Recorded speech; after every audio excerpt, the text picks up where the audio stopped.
सर्व विद्यार्थ्यांना सर्वप्रथमतः सप्रेम नमस्कार।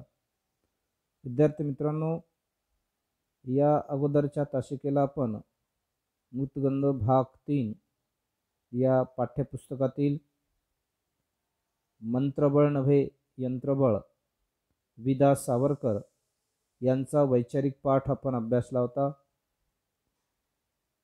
आपल्याला आपल्या आयुष्यामध्ये आपल्या देशाचा विकास करायचा असेल तर मंत्रबळाने होणार नाही, तर यंत्रबळाचं सहाय्य, यंत्रबळाच्या मदतीनेच आपल्याला आपल्या देशाचा सर्वांगीण सर्व क्षेत्रामध्ये विकास करता येईल, असा एक महत्त्वपूर्ण संदेश विदा सावरकर यांनी मंत्रबळ नव्हे यंत्रबळ या पाठामधून दिला होता। त्याच अनुषंगाने आज आपण या तासिकेला विभाग क कविता या विभागातील क्रमांक 3 गाव ही कविता अभ्यासणार आहोत। गाव या कवितेचे कवी ग्रेस। ग्रेस या कवीचे पूर्ण नाव कवी ग्रेस उपाख्य माणिक सीताराम गोडघाटे असे आहे। विद्यार्थी मित्रांनो, ही गाव ही संकल्पना तुम्हाला अभ्यासल्यानंतर किंवा ऐकल्यानंतर असं लक्षात येतं, गाव एक ग्रामीण भागात असतं, खेडं असतं, खेड्यातील घरपणाला घरपण असं नाव दिलेलं असतं आणि त्या घरपणाची एक महत्त्वपूर्ण एक रूपरेषा ग्रेस या कवीने आपल्या कवितेत मांडलेली आहे। कवी ग्रेस उपाख्य माणिक सीताराम गोडघाटे हे मर्ढेकरांनंतरच्या नवकवीच्या दुसऱ्या पिढीतील प्रमुख कवी म्हणून ओळखले जातात। त्यांचे संध्याकाळच्या कविता, राजपुत्र आणि डार्लिंग, सांजभयाच्या साजनी, संध्या पर्वातील वैष्णवी इत्यादी कविता संग्रह प्रसिद्ध आहेत। ओल्या वेळूची बासरी, कावळे उडाले स्वामी, चर्चबेल, मितवा, मृगंजळाचे बांधकाम, संध्यामग्न पुरुषाची लक्षणे, वाऱ्याने हलते रान इत्यादी ललित लेखसंग्रह ग्रेस यांच्या लेखणीतून प्रसिद्ध झालेले आहेत किंवा सिद्ध झालेले आहेत। वाऱ्याने हलते रान या ललित लेखसंग्रहास साहित्य अकादमी पुरस्कार प्राप्त झाला आहे। मनाच्या विविध भावावस्था ग्रेस आपल्या कवितेत टिपतात। मनाच्या विविध भावभावनेची अवस्था हेच ग्रेस यांच्या कवितेचे आद्य वैशिष्ट्य आहे। मनाच्या विविध अवस्थेची स्पंदने ते सूक्ष्म आणि नक्षीदार प्रतिमांनी व्यक्त करतात। प्रतिमा ज्याप्रमाणे घर ही संकल्पना घेऊन, ही प्रतिमा घेऊन ग्रेस यांनी ममतेतही गावातील लोक कसे निगडीत असतात, प्रेम, भावना, इच्छा, एकमेकांची समजूतदारपणा, गाव ही प्रतिमा वापरून ग्रेस यांनी या कवितेमध्ये घरपण सांगण्याचा प्रयत्न प्रस्तुत कवितेमध्ये केलेला आहे। गाव या प्रस्तुत कवितेद्वारे भग्नतेतही गावातील लोक आपल्या घरावर किती उत्कटेने प्रेम करतात। उदास असेल, भग्न असेल, गरीब असेल, श्रीमंत असेल, साधं असेल, मोठं असेल, लहान असेल, मजल्याचं असेल, साधं असेल, मातीचं असेल, तरी लोक त्या भग्नतेतही, विफलतेतही त्या घरावर कसे प्रेम करतात हे चित्र प्रस्तुत कवितेमध्ये माणिक शंकर गोडघाटे यांनी अतिशय समर्पकपणे या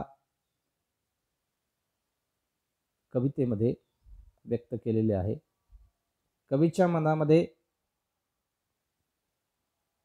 आठवणीत सुप्त झालेले एक गाव पावसाळ्यामुळे जागे कसे होते, त्याची गूढ वाढणारी चित्रे अतिशय मोजक्या व हळूवार शब्दात रेखाटण्याचा एक अनोखा असा प्रस्तुत प्रयत्न या पाठामध्ये ग्रेस या कवीने केलेला आहे. म्हणून या कवितेचा सारांश आपल्याला असा सांगता येईल की कवी गाव सोडून बरीच वर्ष झालेली आहेत. एक कल्पना करतात की कवीने ज्या गावाचं वर्णन केलेलं आहे ते गाव सोडून कवीला बरेच वर्ष झालेली आहे. कवी आता शहरात राहत आहेत. एकदा आभाळ भरून आले, पावसाळ्याला सुरुवात झाली, ढगांचा गडगडाट सुरू होतो आणि कवींच्या डोळ्यासमोर त्याचे गाव येतं.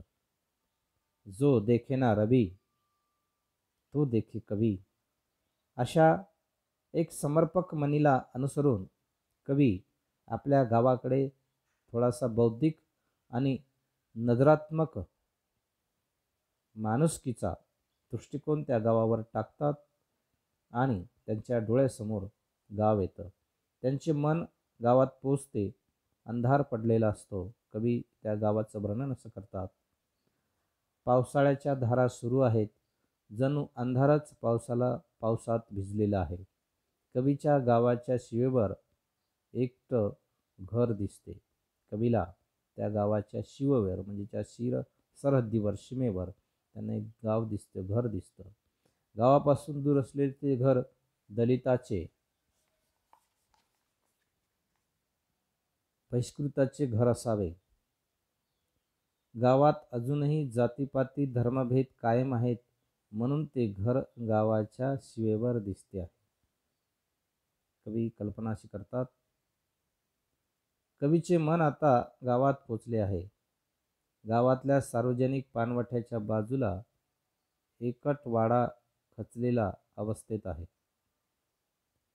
ही वाडा, शिव, घर ही भग्न अवस्थेतील प्रतिमा वापरून कवीने त्या गावाचं वर्णन केलेलं आहे. हा वाडा म्हणजे एकेकाळी गावाची श्रीमंती होती, पण तो वाडा खचलेला आहे. घर सीमेवर आहे, वाडा खचलेला आहे, असं एक वर्णन त्या कवितेतून कवी करतात. याचाच अर्थ गावाची श्रीमंती लयास गेली आहे. गाव नष्ट होत आहे. गाव आता लोप पावलेलं आहे. गावाचं गावपण, गावातील माणुसकी, गावातील घरपण आता लोप चाललेलं आहे, असा एक महत्त्वपूर्ण संदेश त्या कव्यातून, त्या शब्दातून कवी देण्याचा प्रयत्न करतात. आणि म्हणून गाव ही मंगेश पडगावकर यांची जी कविता आहे, ती कविता त्या अनुषंगाने अशी पुढे जातं की उद्ध्वस्त झाले आहे. त्या पानमठ्याच्या परिसरात एक घोडा मोकाटपणे हिंडत आहे, हे वर्णन आहे.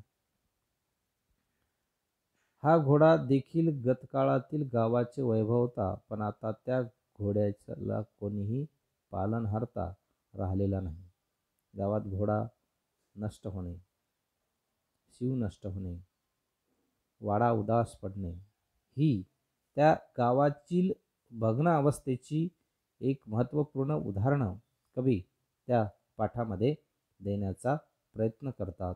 म्हणून कवीचे मन आता गावातल्या मुख्य भागात पोचते.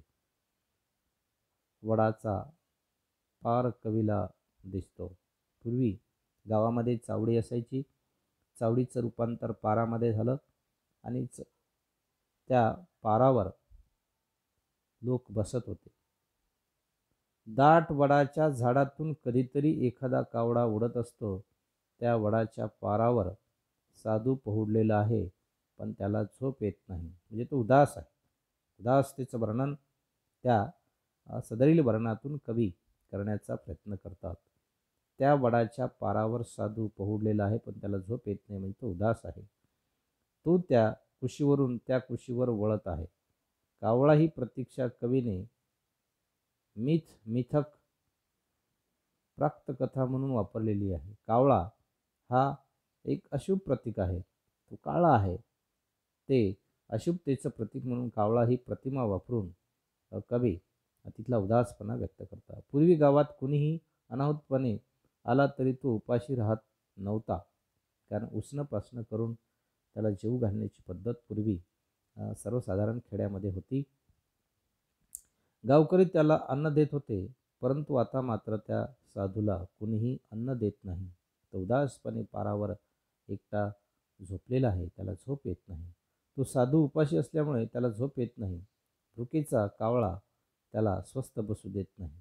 कावळा हे दोन अर्थानं कवीनं ते प्रतीक या कवितेमध्ये प्रतिमा वापरलेली आहे. कावळा हे अशुभ प्रतीक आहे आणि कावळे ओरडणे म्हणजे अतिशय भूक लागणे असाही संदर्भ त्या ठिकाणी देतात. गावातल्या बदललेल्या मानसिकतेचे चित्रण कवीने अतिशय मार्मिकपणे केलेले आहे. आणि म्हणून या कवितेमधून कवी आपल्याला एक गाव ही संकल्पना समजून सांगत असताना त्यामध्ये गावाचा परिचय या ठिकाणी देताना ते असं म्हणतात की गावातील लोक आता शहाणे चतुर झाले आहेत. पूर्वी साधंभोळं गाव होतं, साधंभोळं घरं असायची, साधेभोळे मन असायचे, पण आता घरात बांधकामात सुधारणा झाली, त्यामुळे लोकही आता चतुर झाले आहेत. लोक शहाणे झाले आहेत, स्वार्थी झालेले आहेत. उंबरठ्यावर प्रेम करणारी माणसे आता घरावरील कौलावर जीव पसरत आहेत. कौलारू असे वेगवेगळ्या पद्धतीनं घरात आधुनिकतेचा एक संकल्पना वापरून मुख्य घर मात्र त्या उंबरठ्यावर प्रेम करणारी माणसं आता कवीला कमी दिसू लागतात. पाऊस परतण्याआधीच क्षितिजीचे धुळीने मळलेले हे वातावरण आहे आणि क्षितिजासारखी उंची असणारी, मनाने मोठी असणारी माणसं आता स्वार्थापायी खुजी झालेली आहेत. स्वार्थ हा प्राधान्य मानून कवी प्रामुख्याने माणुसकीला आणि कर्तव्याला विसरत चाललेला आहे. त्याचे मन मळलेले आहे. माझेच घर शाबूत राहावे यासाठी तो जीवाचा आटापिटा करत आहे. मी मी मी मी पण असल्यामुळं माझं घर, माझी व्यवस्था, माझे मजले, माझं मजल्याची माडी, मजल्याचं घर अशा पद्धतीचं स्वार्थी आणि मी पण लोकांच्या मनात घुसल्याचं प्रस्तुत वर्णन कवी या कवितेमध्ये करतात. म्हणून माझेच घर गावात शाबूत राहावे यासाठी तो दिवाचा आटापिटा करत आहे. गाव आता भग्न झाले आहे. या भग्नतेलाही गावातील लोक आपल्याच घरावर उत्कट प्रेम करताना पाहून कवीचे मन अधिकच व्याकुळ झालेले आहे आणि आपल्या अस्तित्वाची, आपल्या घराची एक संकल्पना कवीने या पाठामध्ये गाव या संकल्पनेतून ग्रेस सौभाग्य माणिक सीताराम गोडघाटे यांनी या कवितेमध्ये दिलेली आहे. आणि मग घर ही संकल्पना समजून सांगत असताना घर म्हणजे केवळ 4 भिंतीचा एक संच म्हणजे घर नव्हे. म्हणून या ठिकाणी म्हणावंसं वाटतं, घर असावे घरासारखे, नकोच नुसत्या भिंती, नाती असावी जिव्हाळ्याची, नकोच नुसती नाती. ज्या घरामध्ये जिव्हाळ्याची माणसं नसतात ते घर नसून तो एक भीतीचा संच आहे. आणि मग त्या घरामध्ये माणुसकीचा ओलावा जर त्या ठिकाणी नसेल तर आपल्या म्हणण्यानुसार, सर्वसामान्य माणसाच्या म्हणण्यानुसारही त्या घराला घरपण येत नाही. आणि म्हणून गाव या कवितेतील एक भग्नावस्थेतील गाव, गाव ही संकल्पना आधुनिक संस्कृतीच्या, भौतिक संस्कृतीच्या पाठीमागू लागून अशी मोडकळीत निघत आहे याचा एक प्रत्यय कवी ग्रेस यांनी या कवितेमध्ये दिलेला आहे. आणि म्हणून या कवितेमध्ये कवींनी जी गावाची स्थिती, अवस्था, त्याला आपण कंडिशनिंग आधुनिक भाषेमध्ये म्हणू शकतो, ती कशा पद्धतीनं सांगितलेली आहे हे आपण बऱ्याचशा शब्दाची एक प्रतिमा वापरून कवीने या ठिकाणी वापर केलेला आहे, सांगण्याचा प्रयत्न केलेला आहे. आणि म्हणून आभाळ जिथे घन गरजे, पहिल्या कडव्यामध्ये कवी असं म्हणतात, आभाळ घन जिथे गरजे. आणि कवी ज्या गावाची सुरुवात करताना असं सांगतात की आभाळामध्ये जिथे घन गरजे, म्हणजे जिथे आभाळ गरजतं, आणि ज्या गावाचं वर्णन कवीने ज्या ठिकाणी केलेलं आहे ते प्रस्तुत वर्णन खरोखर अतिशय भग्नावस्थेतील मूळ संकल्पना समजून सांगण्यासाठी कवीनी या ठिकाणी गाव ही संकल्पना समजून सांगितलेली आहे. राहिलेला जो उर्वरित भाग आहे तो भाग आपण यानंतरच्या तासिकेला विद्यार्थी मित्रांनो अभ्यासणार आहोत, आणि म्हणून आपण या ठिकाणी थांबूया आणि बाकीची जी कविता आहे ती कविता आपण दुसऱ्या तासिकेला पाहणार आहोत.